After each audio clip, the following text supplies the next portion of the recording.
tear, it falls and hits the ground. A tree, it falls without a sound. A bird, it calls and sends you home. A man, he sits in the cold all alone.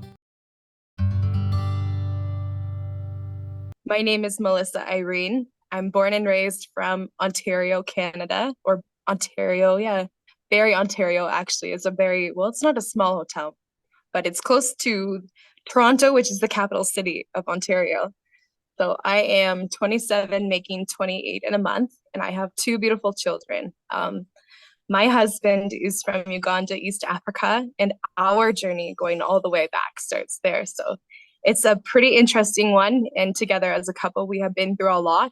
Unfortunately, a lot of what we have endured has been apart in separate continents. Um,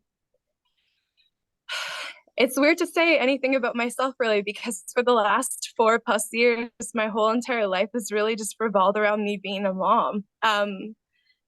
To go into some detail about my story and how I ended up in Uganda, East Africa, basically, I met a children's choir similar to, I'm not too sure if you've heard about it, but like African Children's Choir with Toto. There's a lot of choirs out there, but I was at a market, like a farmer's market one day, going all the way back almost 8 years ago, and I met a group of Ugandan children and their leaders. And that's kind of how I started my journey here. So in March 2017, I took the leap of faith that I was, I guess, eager to take. And I went on a solo trip to Uganda, East Africa. It was in that first trip that I actually met my husband. So the organization that my husband and I are still with is how we met. He is a music and dance teacher, and I was mainly just a volunteer at the time. Our story is very long. To go into the detail of how our family first began, long story short, I returned to Uganda for a third time on a one-way ticket, with the intentions of being there or being here, sorry, for at least a year. Within the first 6 weeks of my journey back, I got pregnant with my son, my oldest. He is 3.5 now. Our relationship, so the relationship between my husband and I, kind of started around our first pregnancy. We were together, but we were very newly together. We were friends for a year and a half before we, became interested in actually pursuing anything. So it caught us off guard. I ended up going back home to Canada to have my baby boy in the summer of 2019. And unfortunately, my husband could not travel with us. So my first baby was born with loving support and family around us, but not my husband in person, unfortunately. And 8 months after my son was born, COVID hit. So originally it was our intention to reunite by my son's first birthday. That didn't happen. He ended up being 2 years old when I came to Uganda again, and I brought him here to meet his dad for the first time. After 2 years and 5 months apart, my partner and I reunited, and our baby boy finally met his dad, and it was beautiful. That's kind of where the roller coaster starts, and this is where our lost story starts. To make it short, it was about a month in, we found out again that we were pregnant. And after having, a beautiful boy already, never ever thinking that anything could happen, like not ever knowing anyone that has ever gone through loss, not knowing anyone that's ever gone through complications, nothing to do with genetics, nothing. Like we had a beautiful, healthy boy with a, like a normal, healthy pregnancy, normal, healthy baby at the end. There were tiny complications. I would say tiny because it was really just unfortunate circumstances that led in my son having to be, or sorry, myself having to have a C-section to give birth to my son. But he was healthy like the whole way through. There wasn't anything ever out of normal, if I could say. So long story short, it was July 2021. We just reunited, and I knew right away I just had this feeling like I knew we were pregnant again. And we were talking about wanting to have more children, but it never really like came up when to have more kids. It was more so like the interest is there. So my very first menstrual cycle back, I missed, and I knew right away I was pregnant. It was around 3.5 weeks in after returning, and that was after 2.5 years apart. So that came as a shocker, and it sounds so mediocre and silly to say, but I was low key upset with my husband over the fact that we were due in April because my birthday is in April. And I knew right away, like if I was to have another C-section again, I would be giving birth to my baby by my birthday. And I just, in my mind at the time, I didn't want that. Yeah, this is kind of where the roller coaster hits though. So the first 14 and a half, almost 15 weeks of my pregnancy with my daughter, her name is Hannah Rose, was normal. Nothing was wrong. I can't even explain it. I just woke up one day around 14 and a half weeks gestation, and I just felt like something was off.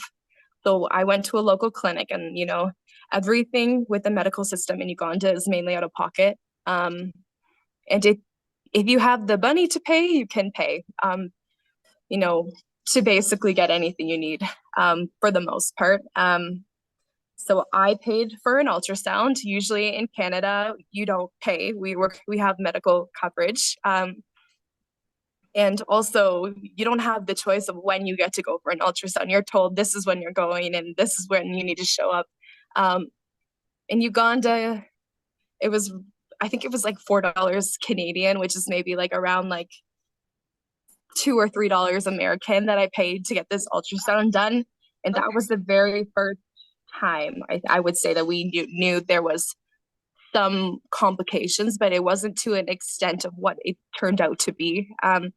Basically, at 14 and a half weeks, we found out that there was a low amount of amniotic fluid around our baby.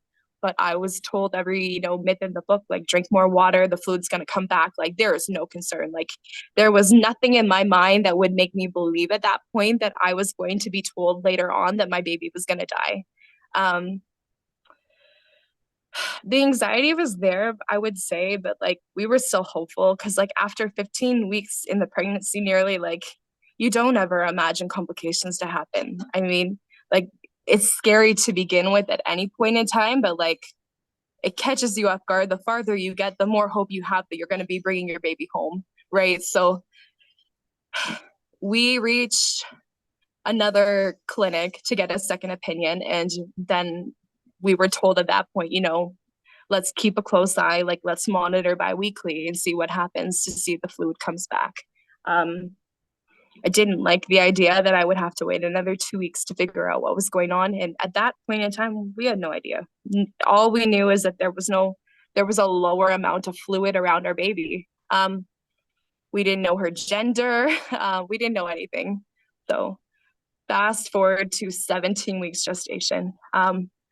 I'm a pretty, I guess I wouldn't say impatient, but I was just determined to like figure out what was going on because it was eating me away basically. So I was determined to go to another hospital for a third opinion. And I went to a really good private hospital. I was well taken care of. I went in for the ultrasound, and that ultrasound changed my whole entire life. First, it was my grandmother's birthday back in Canada. So it was her 80th birthday that I ended up finding out that my daughter had zero measurable amniotic fluid around her. And ultimately, at 17 weeks gestation, that's considered a death sentence, and that she likely wouldn't survive. At the time, because still, although we were, into our second trimester, the baby is still very small. So there's not a true way to be able to figure out what's going on. That's kind of where the look of everything starts, like trying to figure out and pinpoint what was going on was really hard to do because at the end of the day, maternally, there was nothing wrong with me. And trying to figure out if it was me or if it was just the baby alone was tough. I remember going into the OB's office after this ultrasound, and they were stunned. Like they didn't know if I was leaking. They couldn't figure out what was happening. And I think I was just as stunned. Like when you're basically told like your baby isn't going to survive it, no matter what gestational age, like you're in shock. Like, especially when it's a wanted pregnancy, especially when there's hope that you're going to end up with a baby in the end that's living. Um, that day changed my whole entire life. It was November 17th, 2021 that I found out my baby wasn't going to survive. And I was very lucky to connect with a missionary or a local midwife here. She's an Irish woman, and she has a maternity ward centered in the city, in our capital city. So with that being said, I got into contact with her, and I made contact with a maternal fetal medicine specialist. And from there, we tried to do more trial and error of what was going on. It was determined at my anatomy scan around 20 weeks that my baby did not have kidneys. But at that current time, that was all that was believed. Because there was no amount of amniotic fluid, there was no way for them to actually see what was going on. From my understanding, or at least what I've been told, the amniotic fluid is the window in. So when, a parent is getting an ultrasound done, that fluid allows for the doctors and the technicians to see what's going on with the baby. So without any amniotic fluid, there's no way to really see the baby well. So we were diagnosed with something called olighydramnios, which is basically a loss of fluid, or an extremely low amount of fluid. And then eventually we were upgraded to amnihydramnios, which is completely no fluid at all. And we were told with that she wasn't going to survive, likely past viability. She wasn't going to survive at all. And they had no idea to tell me when her heart was going to stop. Like, it was really just at that point, like, monitoring. In the country that I was in, which I am in right now, a TMFR was not an option. It's considered illegal in Uganda. So my choices was either go back to Canada right away, and if that's what we wanted to do, we could go ahead and do it there before 24 weeks, or I go back, or I stay here at least, and we just, hope for the best outcome. So anyways, with that being said, we chose to continue on with the pregnancy. She was diagnosed in the womb with bilateral renal agenesis, which means no kidneys at all. At the time, she was diagnosed with a heart condition too, but it was minimal compared to the lack or the complete not having kidneys. With that being said, my husband and I made the choice to seek medical care in Canada, but it was very abrupt. In January 2022, I left Uganda at 26 weeks pregnant to seek medical care in my home country. The moment that I came back, our worst fears were confirmed. And I think from that point on, I was just in fight or flight.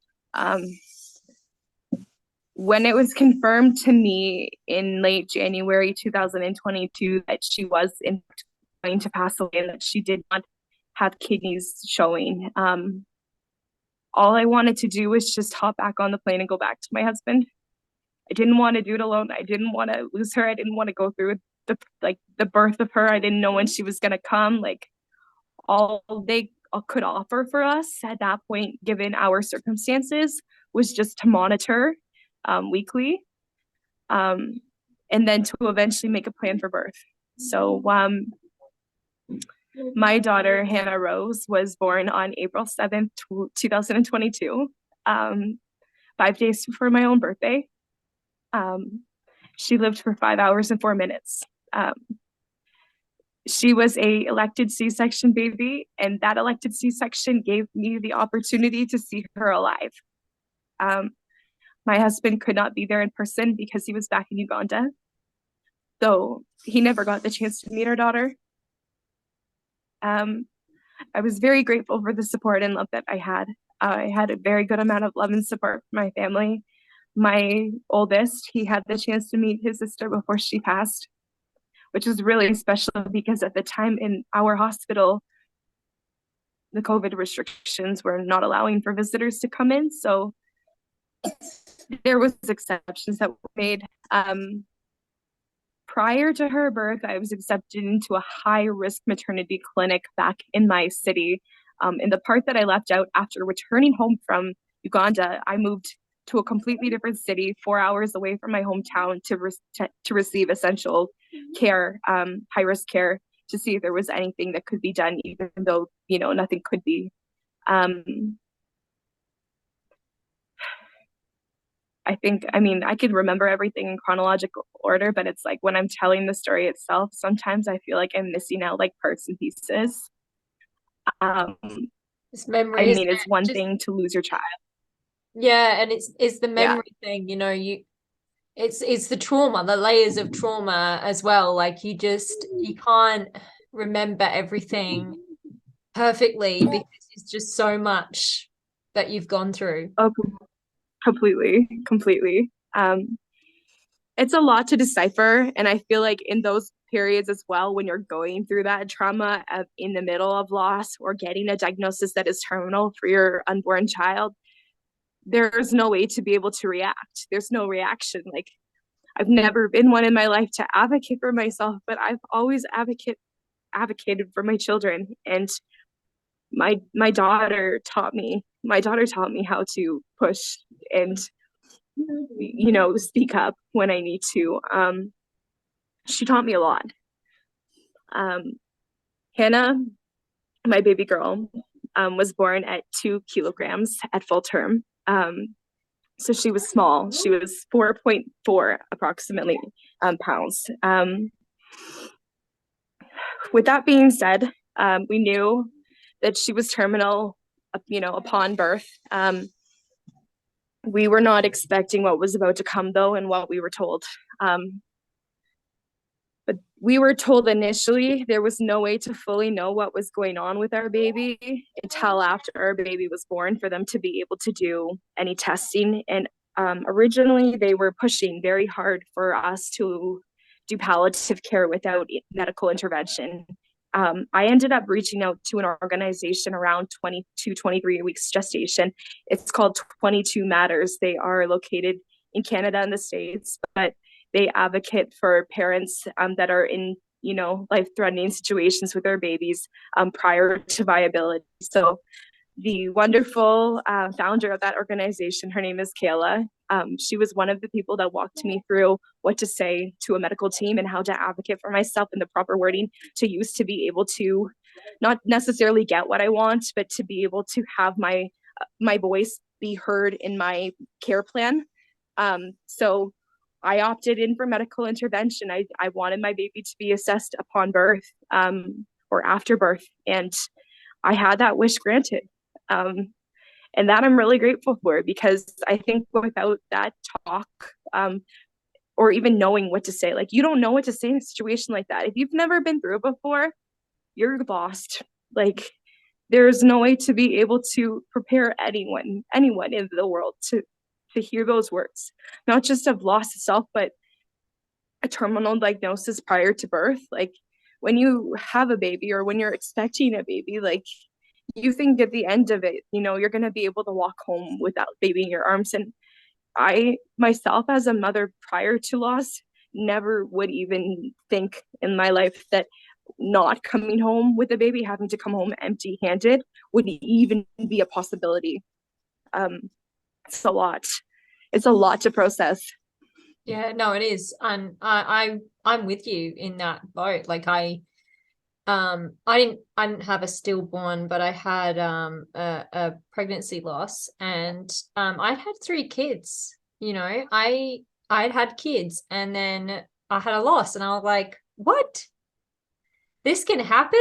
Like, you can have healthy kids and then have loss? Are you kidding? What is this? Like, what?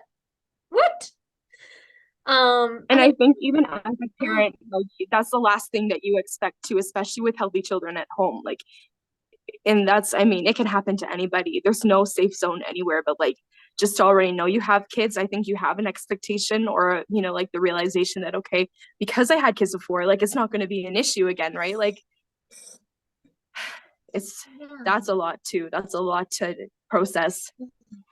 Yeah, I mean, this is really fresh still. Like, you know, you She would have been 11 months old yesterday. So it is fairly fresh. yeah. And I'm only 2 weeks into having my partner with me again in person. So everything that we've missed in the last year, all of those emotions, they're definitely returning. I process grief a lot differently than my husband does, and I've had to really like dig deep within myself and respect those boundaries as well, because I realized, you know, even though I was the one that met our daughter, I'm not the only one that created her, and I'm not the only parent. And I mean, the type of person I am, I want to shout her name from the rooftop. I want to talk about her anywhere I can. I want to be able to tell every single person that I come across that I had this beautiful baby girl. Like in my mind, you know, I I've always felt like, you know, there has to be a purpose to her life. Like I don't believe in those fairy tales where everything happens for a reason. Like if everything happened for a reason, my baby never would have died. She would still be with me right now. But I feel like in her honor, like in her memory, I have to be there. I have to do something for her. You know, not just to remember her, but just because like I feel like as her mom, it's my duty. It's my duty to do that. If that makes any sense. Yeah. Yeah. I mean, you said about missionary work. I'm a Christian, and one of the things that kind of helped me is that this is like, it's horrible. Like pregnancy loss, stillborn, like losing a child is awful. But the thing that's gotten me through is just holding on to the fact that God is good and he will make good of this awful thing that's happened. Because he's not the author of the awful thing. He's not the author of evil, but horrible things happen. You know, we go through this awful stuff. But God makes good of it. And I think that's something that's gotten me through. It's a beautifully articulated way to think of, you know, just like loss in general. I'm not going to lie to you. I went through a phase after losing my daughter where, although I knew I loved God and I strongly believed in God, I couldn't understand for the life of me, like, how could God let this happen? How could I have this beautiful baby given to me just to have to give her back? The only thing that brought comfort in my heart was knowing that she wasn't alone and that she wasn't in pain and that she was there with God and all of our loved ones that have passed on. My daughter was actually named after her grandmother, so my husband's mother that died before I had the chance to meet her. So her name has a lot of meaning towards it. And I just remember thinking prior to losing her, like, if I lose her, like, am I going to lose her name too? Like, I'm never going to want to have to name another baby the same name I give my baby, whether they're here or not, right? So, like, I had this weird perspective or image in my mind, like, if she's gone, everything else is gone with her, if that makes any sense. But I realized after loss, like, no matter how traumatic the loss itself was and how traumatic it was losing her the way I did, like, her name is still, like, it's engraved in me. Like, I live and I breathe knowing, like, every single day, like, I can wake up knowing that I was her mom. Like, I so wish the tables were turned. Like, I so wish she was still here. I wish a lot of things, you know, but I know that her life had a purpose, and I know that God created her for a reason. And I take pride in knowing that God made me her mom.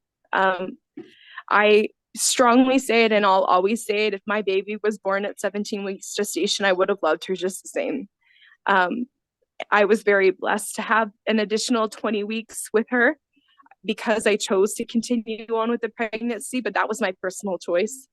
And to be completely honest with you, even as a Christian that has gone through a terminal diagnosis and has carried their baby to term, I could never go through a full term pregnancy, knowing the outcome, like what happened. I don't think mentally or physically I would be able to go through it again. It it almost killed me the first time mentally. When I had to walk away, I couldn't bear watching her go. So I chose to left the hospital before they had to take her, after she had just died.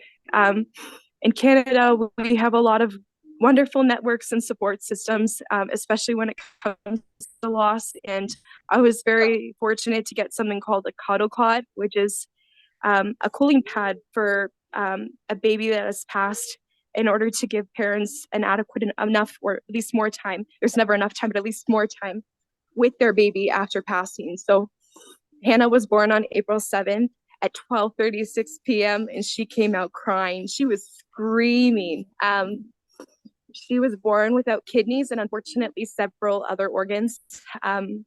My daughter was born what is considered unisex, or she did not have a gender, unfortunately, because the organs were not there. And that was something that put me in shock and something that I struggled with greatly. There's a lot to our story and a lot that is still unfolding. Almost a year in, we still don't have a concrete answer on what happened. We are going deep into medical genetic testing, and they still don't know why this happened. It's hard not knowing in some ways. She was born without kidneys. She did not have a bladder. She did not have sex organs externally or externally. And with us just knowing that there were no kidneys, we never expected the other things. Her assumed condition right now is called caudal regression syndrome. Wow. But that itself is actually just a diagnosis based on elimination of symptoms. So with that being said, there isn't an official way for us to know right now what actually occurred. And it's tough. You want to be able to know the reason why. Like I have always been the person that wants to know why, and now when it comes to my baby, I just want a reason. Yeah. I want to know why this happened. God, just tell me, tell me, why did this happen? How can I prevent it from happening again? Or is there a way to prevent it? The fear itself, it consumes you. It's a lot. Yeah. I wouldn't wish this upon my worst enemy. I wouldn't wish this upon anybody. The amount of pain and strength entangled in with one another that it takes to carry a terminally ill baby to term is a lot. Look, you're amazing. Thank you. I don't know. I couldn't imagine. I just feel yeah. At almost 6 months in my pregnancy, I just felt like this is her life and I can't take it away. I needed her to be the one to decide. But also, I didn't want to let her go. I was in denial. I didn't want to believe what I was being told. We were given a less than 5% chance of survival from 17 weeks onward in 2 separate countries. And in my mind, I just felt like if she has to go, if she's going to go, let her be the one to choose and let God be the one to take her, because it can't be me. But that being said, if I ever had to go through another pregnancy like that again, I know what I would have to choose for myself and my family, because I know what I've already endured and the pain that it takes to go through that. I haven't had the ability yet to go through PALE, but it's one day a hope and a dream of mine to experience another pregnancy. But of course, the fear is there. The fear is always going to be there no matter what. Some days I wish I can go back to that naive young woman that felt, if you're going to get pregnant, you're going to walk away with your baby. I had a different view prior to loss. I felt like, 12 weeks was the safe zone. I felt like Yeah. there would be no way that I would ever go through a pregnancy with a genetic disorder or an ill baby. Um, God proved me wrong. And the thing is, I don't take shame in it. It hurts no matter what, it's gonna hurt. There are consequences to every single situation and every circumstance, whether good or bad. And I know in my heart that I did the right thing for me at the time, no matter how hard it was. But with that being said, the anguish and the toll that it took on me mentally and physically, like I remember being in the hospital with her after she was born, right after she had died. And all I could do was just beg God, like, let me be the one instead. Like, let me go. Like, I had no desire to want to, go to be with God. But in my mind, I just felt like, why does it have to be her? Why couldn't it be me? Um, I have a beautiful boy at home, and I know he needed me. But in my heart, I love both of my children equally. So why did I have to choose? Why didn't I get the choice at least? Why did it happen is really what I guess I find myself asking throughout the last 11 months of my life. Um, at the end of the day, her life taught me a lot. At the end of the day, I really wish she never had to go, but I will never regret what I chose to do. I will never regret choosing to give her the chance or the best chance of life. And in my mind, no matter how hard it was for me to have to endure the loss of my own child without the person that I created my child with, I know that we made the right decision in giving her the best chance at life. Unfortunately, Uganda is not equipped to deal with medical situations of our extent when it was happening. And at the end of the day, she would have passed on here no matter what. Yeah. We had to fight and choose where we wanted her to be born. And we knew that if she was born in Uganda, she would pass. And if she was born in Canada, she may pass. But at that time, having the best adequate amount of health care and having healthcare covered without having to pay out of pocket, Yeah. it's a no-brainer. Yeah. I think I'll spend the rest of my life in some ways asking myself how this could happen. The way it was explained to me by one of our head geneticists in charge of our specific case was that I could be hit by lightning twice in my life before I have another pregnancy like this again. We have gone through 3 facilities with no answers. Yeah. Our testing for genetics started after my daughter was born, and we had decided to go through with an autopsy. With that being said, about a month into that beginning testing, they decided to go forward and send the test to a secondary facility. That secondary facility was in the States. It was in Minnesota. So it was sent from Ontario, Canada to Minnesota and then sent back to Ontario, Canada and to another facility in Canada. After 3 facilities, there were still no concrete answers, and the people in charge of our case could not figure out what happened. We have confirmation of a gene duplication, but they're scratching their heads because the type of gene duplication she had presented is number 1, very rare, but also number 2, we did not duplicate properly. So just a bit of a backstory, but genes and duplications of genes and genetics are a very complicated situation to understand itself. Typically in a gene duplication, you have a set of 2 and a set of 2. That's what makes it duplicate. So there's 2 and 2. It has to be almost like a set of 4 in total. This is from my understanding. I may be saying it wrong, but what I know about our case is that she only had a set of 1. Instead of the 2 duplicated genes, there was 1 set duplicated, which doesn't really add up. The world of genetics itself, though, is very new and advanced, and there's still worldwide figuring things out about our genetics as a whole in humanity.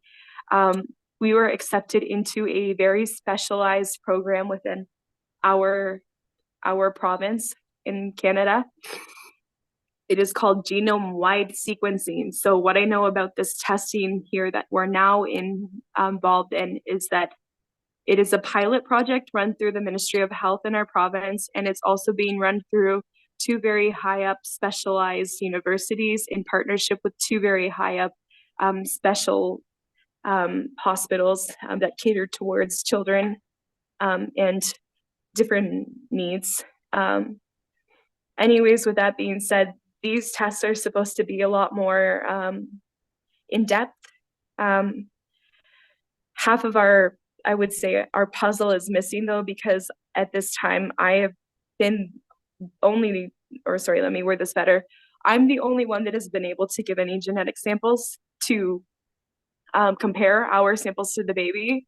My husband has yet to be able to join us in Canada, which is also why I returned back to Uganda to be with him here again. But our testing has to be done in Canada. So our hope right now is that eventually we get to the chance to go back to Canada together as a family, and we can finish the genetic testing to get a whole picture. Although they're still running tests on Hannah, there's only so much they can do without having everything they need, which is a bit tricky. At first I thought after she died I would get a call in about a month or so with what happened, and then that month turned in 6 months, and 6 months has turned into almost 12 months, and 12 months is likely going to be at least a year and a half before there are ever answers, or if there are any at all. So yeah, I have had to make peace with the fact that we may not ever know, but I also believe that we're in good hands. It was really important to me to find a reason why. I just wanted to know, not just so I could, not to say to live with it, but more so just to have a peace of mind.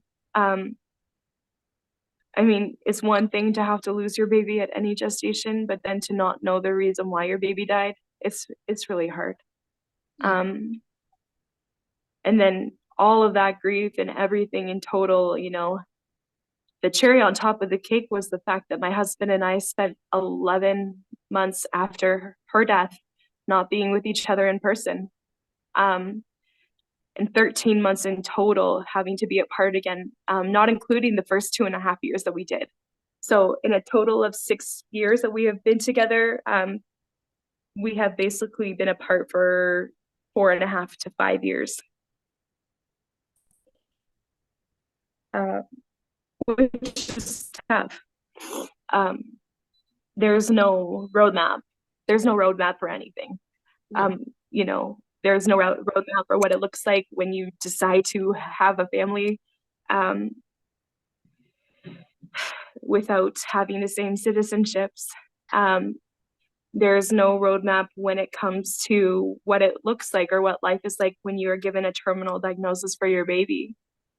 no, And there is definitely no roadmap for what life is supposed to be like or how life is supposed to look after you lose your baby, no matter what gestational age.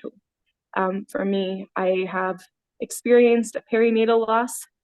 I have gone through early onset miscarriages before my son was born. So I guess in those scheme of things, or the right word to use, my son was my rainbow baby. But it's weird because now I have this beautiful girl in heaven and she wasn't the storm, and I can't even imagine ever wanting to use the word rainbow to explain a baby after her, because in my mind, she was not a storm. There's a friend of mine within the loss community. She's expecting her daughter in June after losing her little boy. Actually, a year ago, he was born premature at 24 weeks and he lived 31 days, which is incredible. But she refers to her little girl that she's expecting as her sunshine baby. And I absolutely love that. Just to think there doesn't have to be a storm, of course, rainbows are beautiful, but these children that we lose, no matter what gestational age they were, no matter if it was early in a pregnancy or late or even after birth at full term. That's not, well, of course it hurts, but a child at any gestational age is not a negative thing, you know? It's crazy in my mind to think like God created her life and gave her to me. And I think a lot of the time, it's hard to be able to really put into words or into depth how that feels. I am currently in a culture where loss is not prohibited from being spoken about, but loss has a different view. When someone passes here, most of the time you don't go on and talk about that life after. You move on and you let them be with God. I've had a lot of really beautiful conversations and moments since I've been here, and I know where I am right now is exactly where I need to be. It has brought me an immense amount of healing to come back here, even if it's just a short while. The fact of the matter is that I'm never going to be able to replace my daughter, and I'm always going to have to live with this pain, because there's also love. But I often thank her and I thank God for bringing me here, because my heart and my mind needed this more than I can ever explain. And it's very special to have these moments as a family, to be able to grieve as a family. I've spent the last 11 plus months, so more so the last year and a half almost, just barely holding myself above water. Like I felt through and through since the moment we found out that Hannah wasn't going to make it, that I've been drowning. And it was only recently, within the last few weeks, where I felt like I could breathe again. And I can't explain that feeling. I'm very fortunate for the love and the encouragement and the support that I've been giving, and I'm just blown away by the other organizations and support networks there are out there on a worldwide basis that cater towards infant loss and perinatal loss and pregnancy loss. Like, there's a lot of different support networks I can name right off the top of my head right now. I would have not made it through after my daughter's birth, and after, like, you know, raising my son on my own while experiencing the loss of a sister, like, without those supports. I've been deep into grief counseling since after her loss. And I've had a lot of wonderful organizations.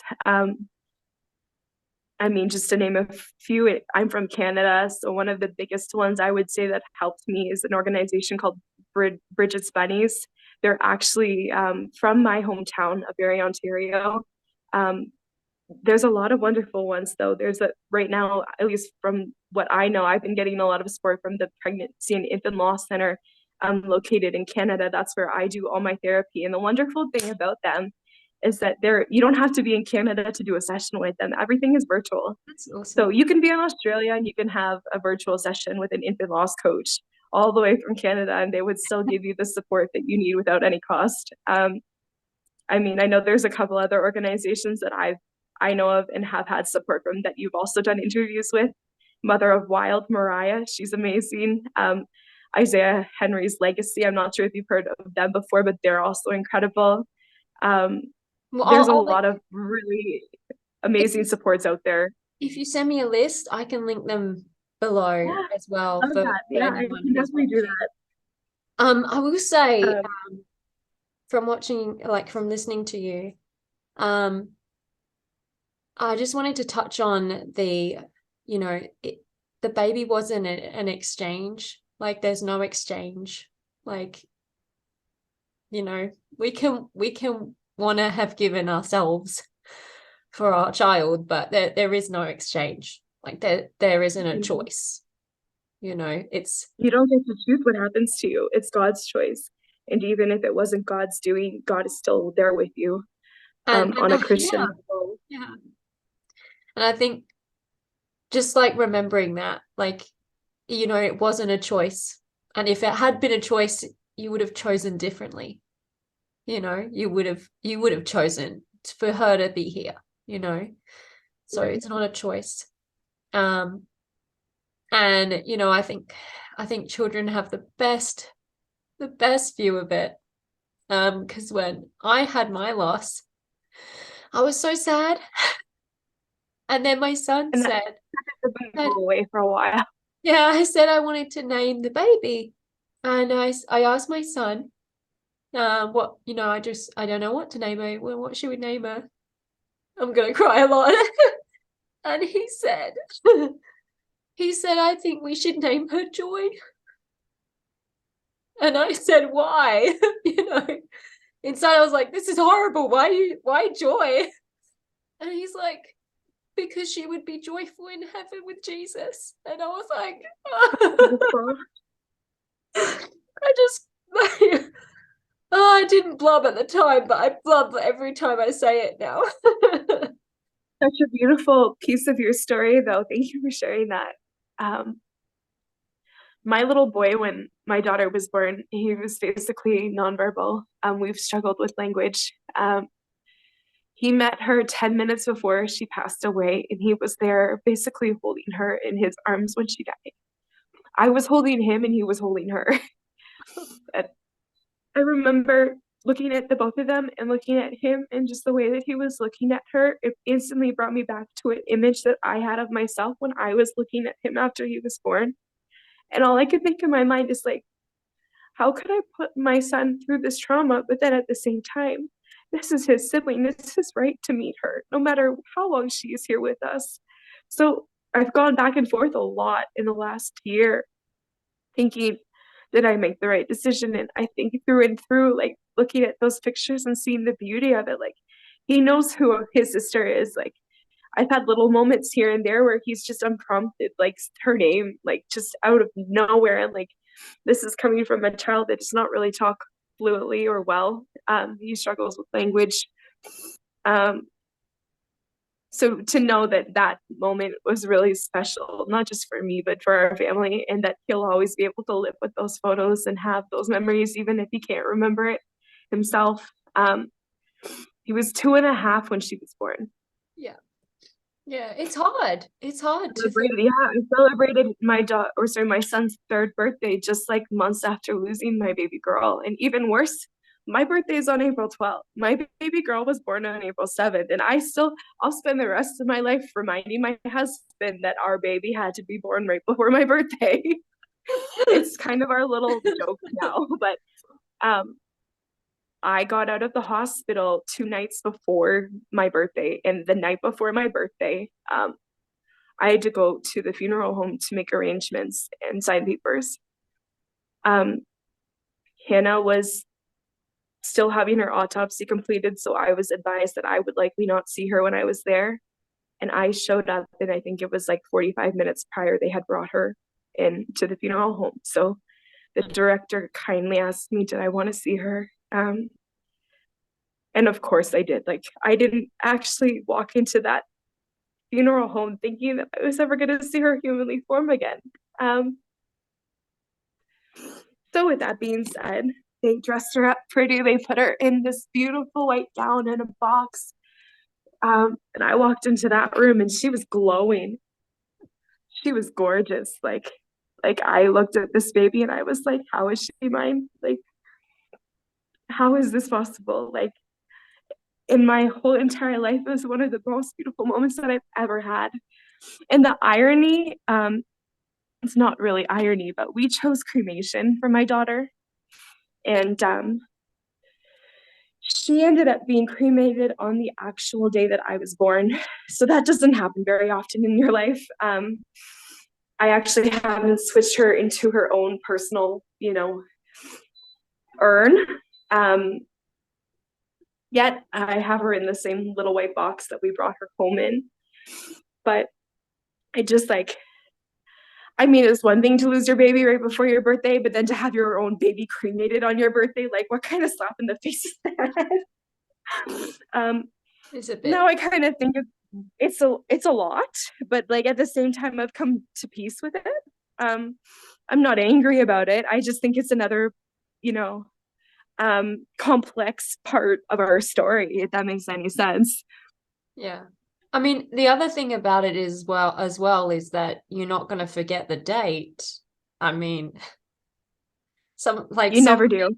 some women I know have forgotten dates because, they weren't on, like, maybe they lost their baby on a date that was a bit different, but Yeah. when you The lose a trauma is baby on there your birthday, too. it's different. Like on your Oh birthday, it's gosh. like, Um, I had the choice between giving birth to her the week before or the week after. And the only date they had available was 5 days before my birthday. So I went ahead with it because I didn't want to be sitting in the hospital bed on my own birthday. And in my mind, I was done. Like, I didn't want to be pregnant and have to experience her loss on my birthday. Our dates were either April 10th or April 14th. And I begged them to let me go for April 7th because in my mind, all I could think was like, please don't let me be sitting here on my own birthday. Like, you're not even gonna let me eat cake. Like, I'm gonna be eating whatever I have to eat after a C-section. Like I I that love was the that only that thing came that was in on your, my mind. I love that came in your head. Like, I want cake. That was it. Like, I wasn't gonna be able to get my ice cream cake on my birthday. So anyways, with that being said, her birthday, Hannah's birthday, actually falls on Good Friday. And here's another little Wow. weird circumstance, or not circumstance, but coincidence. When I was born almost 28 years ago, my mother brought me home on Good Friday. And now my baby's first birthday is on Good Friday. So it's a lot. It's a lot. Yeah. I think at the end of the day, and I know I've touched on it already, but I'm always gonna live with the pain, but I'm always also going to hold the love in my heart. I know I may be repeating myself at this point, and I do apologize. I'm multitasking while we're doing this. No, you're doing good. You're doing good. I will never regret the choices that I made that led me to my daughter's life. And I think no matter how much it hurts, her life itself was a beautiful thing. And being able to remember her in beautiful ways brings me happiness and comfort and joy. Right before her 11-month mark, I went out and I bought this beautiful pink hibiscus plant, and the lady that I bought it from, actually at a local side road shop nearby where I stay, told me that there is likely no way that the flowers will bloom until at least April, like almost a month. So I wake up yesterday morning and there were like 4 or 5 full flowers in blossom. And all I could think was like, girl, you're playing tricks on me. Like, this is cool, but like how is it possible that all of these flowers bloom at once? Some of them have kind of withered away here, but I'll show you what they look like. Oh wow, they're gorgeous. Yeah. There was like 4 or 5 of them that bloomed, but yeah, I just thought it was coincidental. It was another beautiful coincidence. Yeah. No, that's gorgeous. The one thing that I've struggled with since being here was having to pack away all of her things that I had for her and having to leave her urn behind. Originally, we chose to bring her to Uganda, and then we chose last minute to leave her in Canada with relatives. And it was really hard for me mentally to think that, like, okay, I already had to say goodbye to her once, and now I can't even take her urn with me because that's the decision I made. Everything that I have is in a box, in a secured, tightly packed box back home in my home country with relatives. The things that I brought for her are very minuscule, but I feel like they're things that just bring close comfort to my heart. I carry a necklace with her hair in it, like a lock of hair. She had so much hair. Like, my firstborn, he was born bald. Like, there was no hair there at all, but she had hair. And it was beautiful and black and thick. And I just couldn't understand for the life of me how I did not have heartburn but I didn't.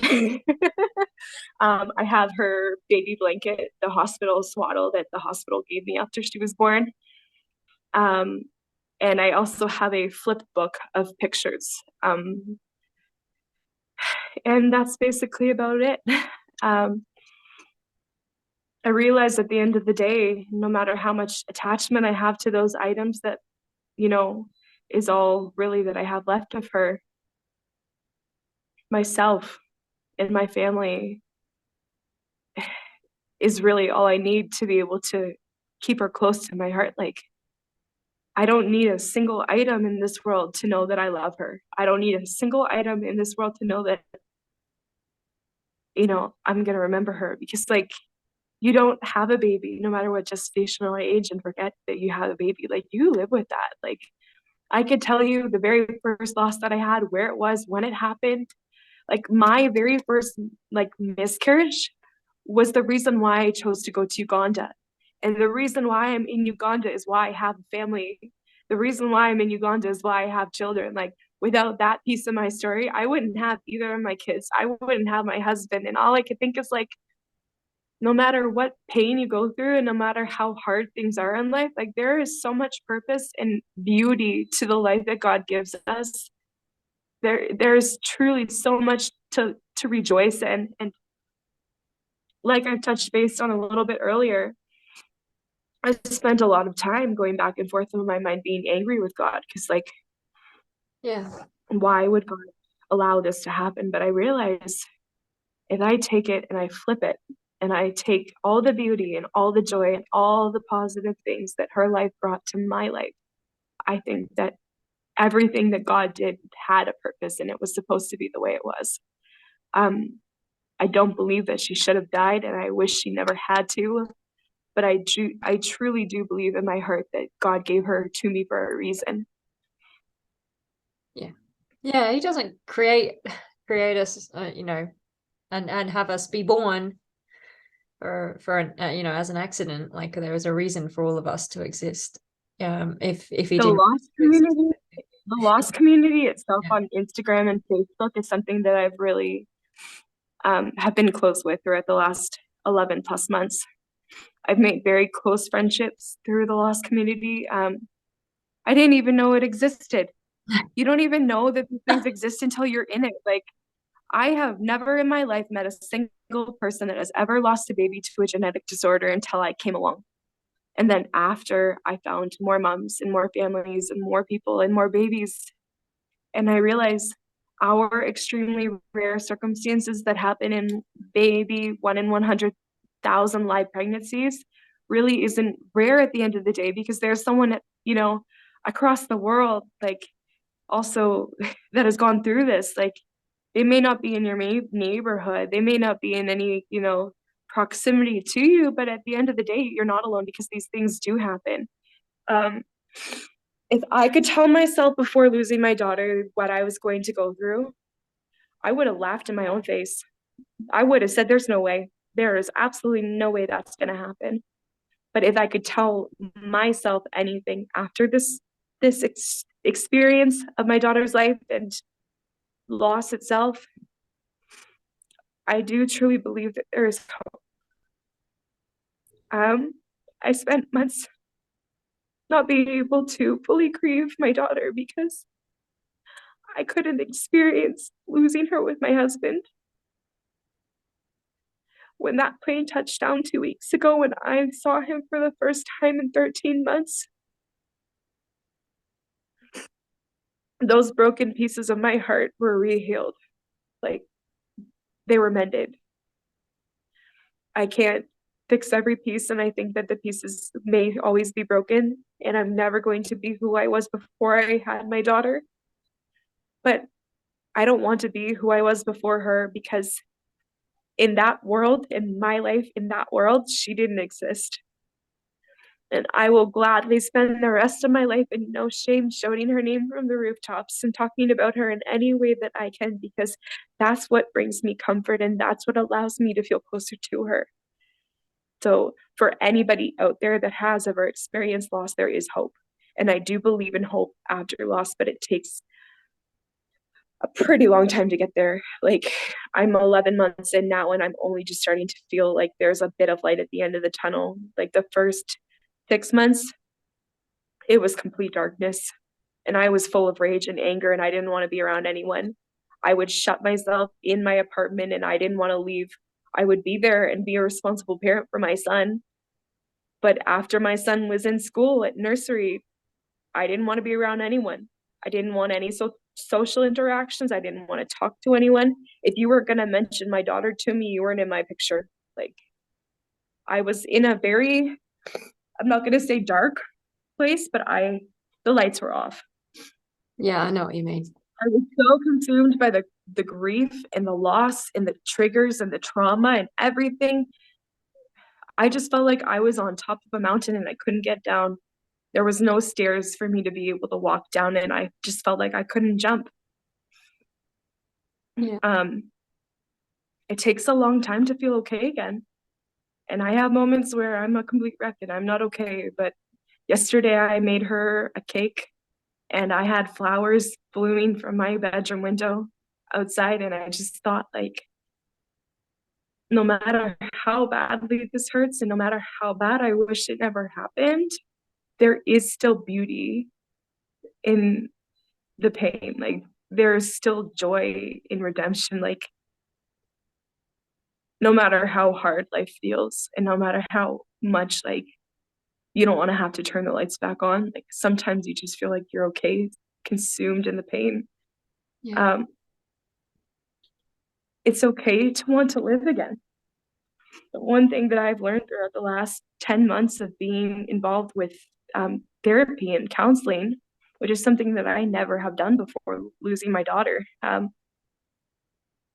is that living life again is okay. Like, I can still live my life and still keep her in my heart and honor her life without having to feel like I'm leaving her behind.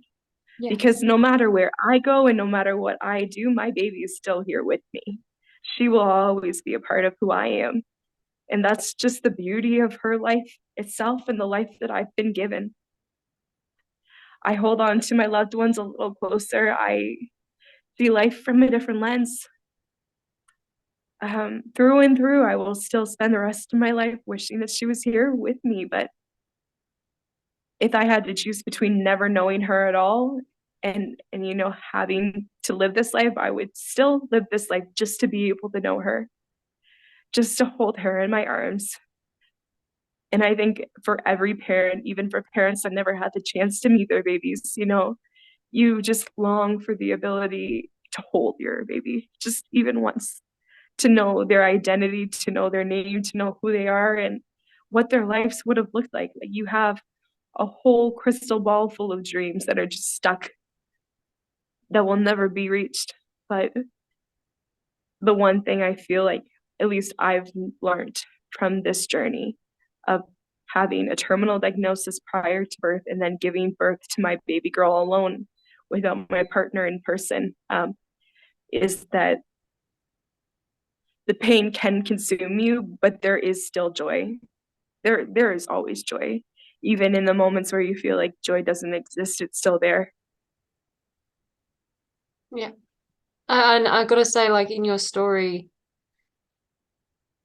she was such a fighter.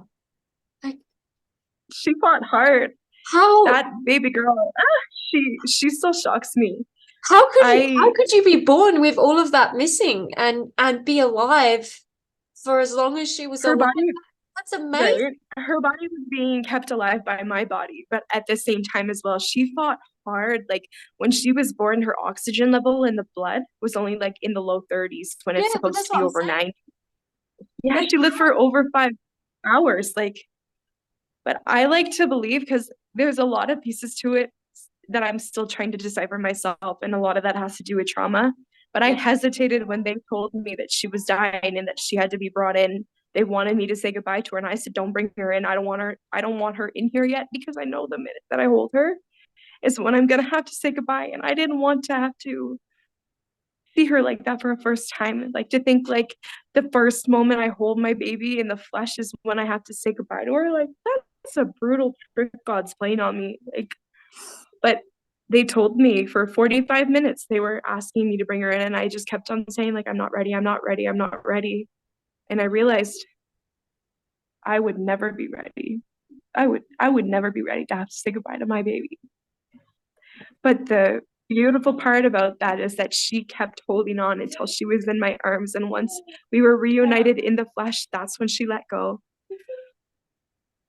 So no matter how much pain I feel, I also know that she fought as hard as I wanted, you know, and all I could ever dream of was just having a little girl that holds that strength. I am strong because the strength that I have within me is from her. Yeah. I have never been someone to be confident or strong in that sense for myself in my own life, but now I carry strength in beautiful ways that I've never seen in myself before. And I think it had to take me 27 years and a baby dying, my baby girl dying in my arms, for me to realize that I am capable of much more than I've ever anticipated and anything I've ever given myself the ability to believe. But I think no matter what, your loss is always going to be with you, and the loss of your child is going to shape who you are as an individual. A lot of the time, as lost parents, we often find ourselves missing the lives that we had before we knew loss. And I think at the end of the day, it's okay to feel that way, but to know that our babies are still here with us and not to feel ashamed when it comes to speaking about them or remembering them. Like in the first few months after Hannah died, I was embarrassed. I couldn't even go out and buy a bouquet of flowers and have someone ask me what were the flowers for without crying. I remember the very first time I stepped in a grocery store after her death, my whole world was standing still. I was in so much shock just looking at all these people around me and they're living their normal lives. And here I am, and I just lost my daughter, and you're buying groceries like eggs and milk and bread. Like, how do people go on with their lives? Like, I just remember my whole life crashed in front of my eyes and I couldn't rebuild it. And Yeah. I was angry about the guy next to me buying eggs. Like, so, I mean, there are lessons in every hard moment. And I do still think that no matter what, God is always there, even when you're angry, even when you're upset. Oh yeah. I've been able to do a lot of tiny, beautiful things since losing my baby girl. On her 6-month anniversary, or her birthday, half birthday, I created a little campaign on Instagram called Lend a Hand for Hannah. And I just spent the whole day like just wanting to like do little things in her honor. Like I handed out gift cards for our local coffee shop. I was literally going around town and I was handing out flowers, like just tiny little things, and it just brought me so much joy. Like I can't even explain it. Right now my goal is to potentially start a fundraiser to fundraise for a memorial piece for her back home. In my area where I'm from, they have something called a commemorative program in our city, where in the city you can either have a tree, a bench, or your loved one's name on a plaque in a memorial garden. But it's quite costly. The bench is something that I originally wanted to do until I realized the price. It's almost $4,000 for this bench, but it's a 10-year guarantee. So I think I might just start with the plaque first, which is closer to around $1,500,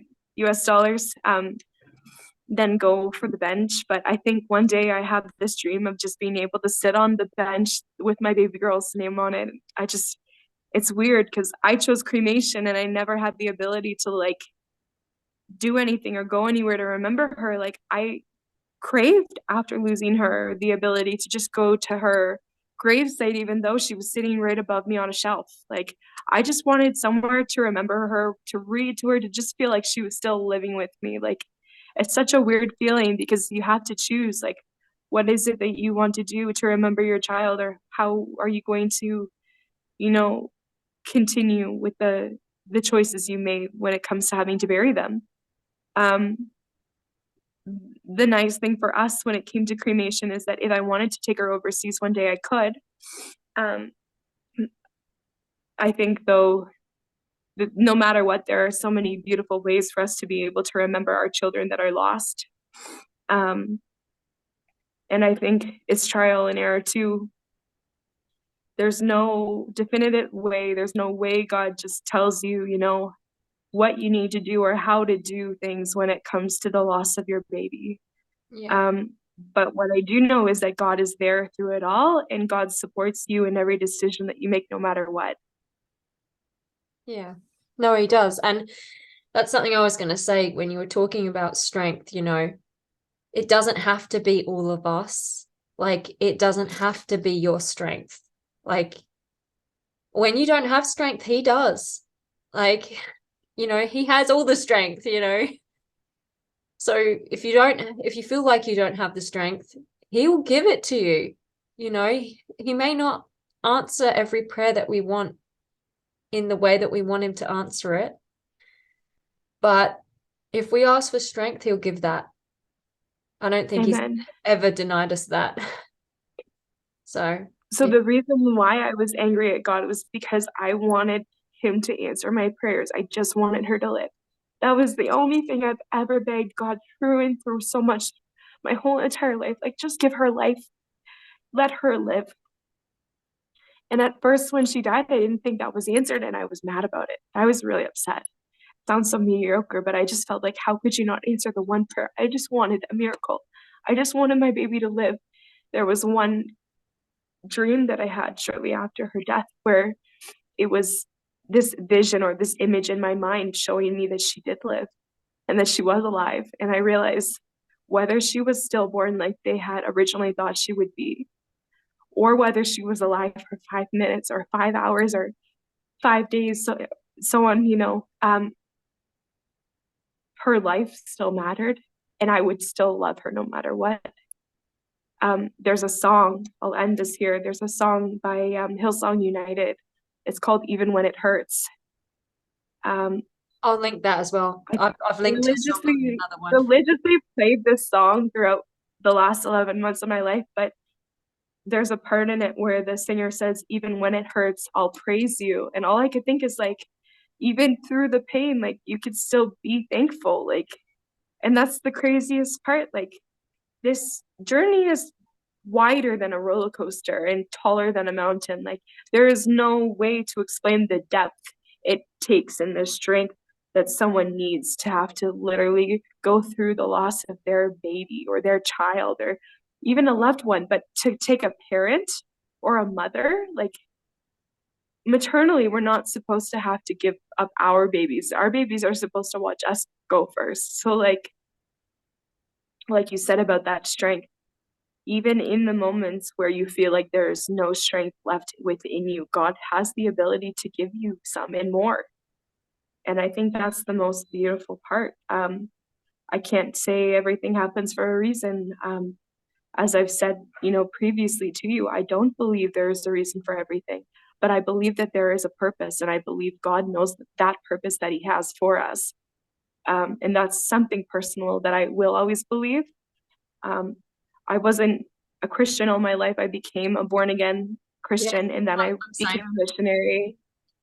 So my story is a little different. So I do have more of a world view, a world perspective, but then also as a Christian with my own beliefs, I have a Christian view too.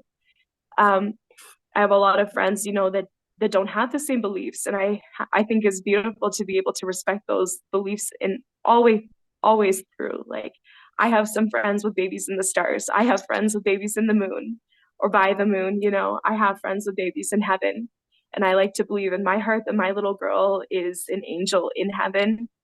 And then some days I also like to believe that she's sitting there among the stars, jumping from each star. Or maybe one day, you know, she's sitting on a rainbow. Like, who knows? I think that it's beautiful to be able to envision what that looks like and being able to rejoice and knowing that one day we will be reunited again. Yeah. Yeah, no, that is definitely a comfort, like, to know that you're be reunited. I'm gonna have to remember everything I asked you to link, so I will write it down right after Oh, we're it's finished okay. here. But I just wanted to thank you for your time Send and you a allowing for this to happen. I can send you a message of just to remind you as well, because when I'll go through and edit and I'll probably be like, hey, can you send me that link? But I'll link them below. Gosh, see, I told you I couldn't promise no tears. Crying still. It was a lot. It was a lot. Right. I'm just glad I didn't put on too much mascara. Oh, I just don't wear makeup anymore. I just you know, and with all these interviews, like I've just been crying like so much. Like I think it's a beautiful thing what you're doing here though, and I hope you know it's incredible to have so many different lost parents be able to be heard and have their stories shared. Like this event, I mean, from the minute that you messaged me, I was excited. I was nervous because I've never had a conversation like this before where it's been recorded, but just like the idea of being heard and being able to get my voice out there, it just felt really nice. And I appreciate you for making that happen. Oh, thank you. I got to admit, like some days I'm like, I don't want to do the calls anymore. Yeah, But, it's a lot. yeah, like there's so many stories and so much pain and you know, I just I want to take it all away. You know, I want to give you a baby. Completely. And I can't do that. I wish I could do that. I think the ability to talk about our babies and remember them and honor them with us is all we need, because although we as lost parents know that no one can ever give us our babies back, the greatest gift that I have learned as a parent of loss is being able to openly talk about my daughter. That itself is more priceless to me than, you know, gold or $1 million in my bank account. Like for those individuals that let me talk about my baby, whether they are, you know, a fellow lost parent or someone that has never experienced loss in this sense, it means the absolute world. It truly means the world. Well, I hope that I can talk to more women and we can get some more awareness, and hopefully we won't be such an obscured community. Because it's true, like I didn't know about any of this until I lost my two. And when it gets opened up to you, like, where was this hiding? Like, Right, exactly. I had no idea. And it's then something you don't even know about it till it happens to you. And I think that's the crazy part about it, because it's a whole different world that you live in once you lose, whether you've lost one or multiple. Like you don't live in the same world that you were in before your loss. yeah, and it's like, how do you even like return to normal life? Like, it's like you said, like you're in the shopping center and you're like, how dare you buy eggs? There's no such thing as normal. Yeah, like I don't think that normal can even be exhibited anymore. Like I live floating along in this world knowing that I am in the abyss and I'm okay with it. yeah, I mean, but if that abyss means that I get to openly have my baby girl, that I'm fine with it. I'll be there forever. I'll say this though. I've talked to women who are, you know, 20 years on, like 20 years after loss, and they said it gets easier, like so much easier. They were saying, I don't know if time heals everything, but I believe that as time goes on, you learn to live with it better. That's what I mean. Yeah, they said you don't forget, and you don't like, you know, like get rid of all the pain. But they said it gets easier, and you know, you can go days and just be fine, like you're okay, and it is nice, and there is some real joy and like contentment, you know. But they said it does happen, so I just thought I'd let you know that, because I know it can feel sometimes like we're drowning, and like completely. it's like, where's the sun? Completely. But the sun is there, and it's just waiting for us to see it. That's a really beautiful perspective. Thank you for sharing that with me. Thank you so much for speaking with me, and sorry for all the tears. That's okay. I'm a little emotional myself too, but I do truly appreciate this opportunity, and thank you for allowing to talk about our family and my baby girl with you. Um, like I said, it always brings me joy to be able to talk about my Hannah. Thank you for wanting to share, and I think it's so lovely that you can just say her name and just say it like There sometimes was a it point where I hurts, like, couldn't. oh I'll yeah. be honest with you, the first couple of months it hurt too much to even say it out loud, and now it's just like I'm in that phase where all I have, the only ability I can is just shouting her name. Like I say it everywhere I can. That's really To be beautiful. honest with you.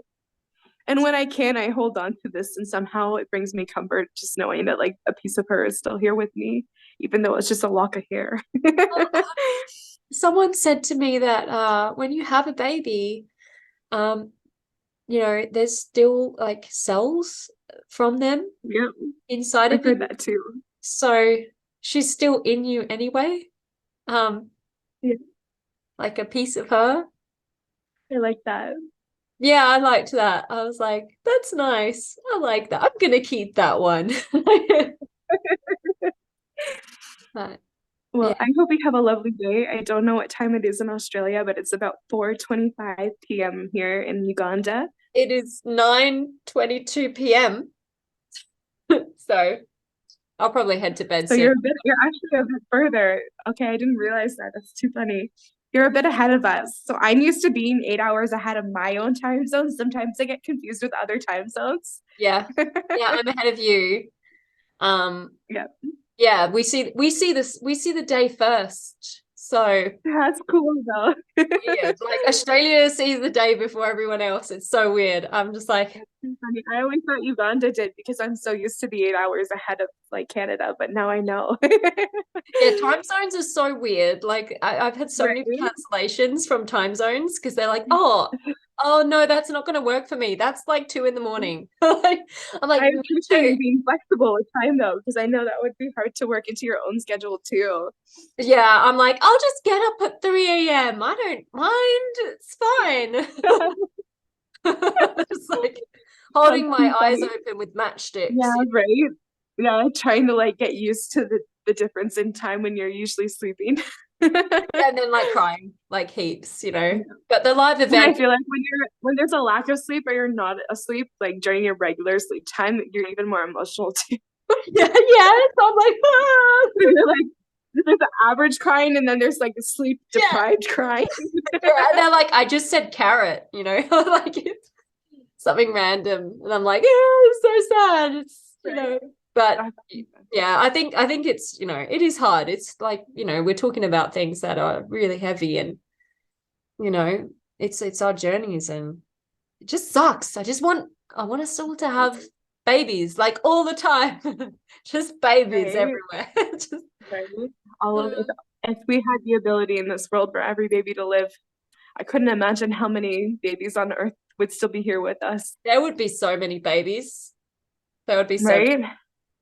we should get them all in a room. Like we would, if there were that many babies, we'd get them all in a room. Imagine like the room in heaven that's just full of infants and newborns and little ones of loss. Yeah. I just can't imagine the party that they might be having up there in heaven. Yeah, someone was saying, oh, I just imagine my baby up there with like my friend's baby, and they're all like playing and they're like having a play date. And I'm like, yeah, that's really pretty, but I'm still sad. I still want my baby here, but it's cute. Like, I think it's okay to still be sad and also have these crazy images in your head of what your baby could be doing. Like the other day, like I said, I baked a cake for her. I'm like, do you think Hannah's making a cake in heaven too while I'm making this cake on earth? Like it's just the most random thought. But it's like she must be baking a cake. Like she yeah, might only be almost 1 year old in heaven, but like she must be baking a cake. yeah. I mean, Jesus might make her a cake. I don't know. Yeah, I should ask my kids and see what they say, because they might say something random. I'd love to know what their opinion is. Yeah, what do you think? What do you think Joy's doing in heaven? Do you think Patience is doing something with her? We had Right. But some of the things that kids say are so cute. They're harmless. Sometimes it's funny, but like I mean, my little guy, like I said, he's not fluently talking full sentences yet, although he's 3. he's got quite a few words in his vocabulary, just not a lot that we use together in Twine. But all I could think is like the things that he would come up with when he's older. Like, what would he say about Hannah? Like, it's cool to think about it. Yeah, well, if I ask them, I will let you know what their answers are. I'm sure they'll be very interesting. Thank you. I'm looking forward to that. I hope you have a lovely night, and I hope you get some rest as well. Yes, I'm gonna do that. But thank you so much, and yeah, hopefully I'll see you on the lives, and we'll speak again. I'll send Wonderful. I'd be glad to speak with you again. Thank you so much. Take care. Bye. Thank you too. Bye. Please note that all speakers, including experts and professionals, express information, views, and opinions that should not be used to diagnose, treat, cure, or prevent any medical conditions. If you have a medical issue, please consult a qualified professional. Speakers voice their own views, opinions, and conclusions, and they may not reflect the views, opinions, and conclusions of other speakers. Ella Rose, The Joy of Sunflowers, and its sponsors may not endorse all or any of the views, opinions, or conclusions expressed.